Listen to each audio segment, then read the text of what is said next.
शिर्डी साई संस्थानात महाराष्ट्र दिन उत्साहात 54 आदर्श कर्मचाऱ्यांचा भव्य गौरव। शिर्डीत कामगार दिन जल्लोषात, साई संस्थांची मोठी घोषणा। शिर्डी येथील श्री साईबाबा संस्थान येथे महाराष्ट्र दिन आणि कामगार दिन उत्साहात साजरा करण्यात आला। संस्थानचे मुख्य कार्यकारी अधिकारी गोरक्ष गाडीलकर यांच्या हस्ते ध्वजारोहण करण्यात आले। यावेळी संस्थांच्या विविध विभागातील 54 आदर्श कर्मचाऱ्यांचा प्रशस्तीपत्र, शाल आणि साई दिनदर्शिका देऊन गौरव करण्यात आला।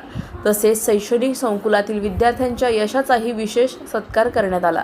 कार्यक्रमात बोलताना गोरक्ष गाडीलकर यांनी भाविकांच्या वाढत्या संख्येमुळे संस्थांच्या सेवा कार्याचा विस्तार होत असल्याचे सांगितले। यासोबतच 11वीच्या विद्यार्थ्यांसाठी नीट आणि JEE मार्गदर्शन वर्ग सुरू करण्याची घोषणा करण्यात आली। अधिक माहितीसाठी स्टार इंडिया 1 न्यूज पाहत रहा। चॅनलला सबस्क्राइब करा आणि अशाच अपडेट्ससाठी बेल आयकॉन दाबा।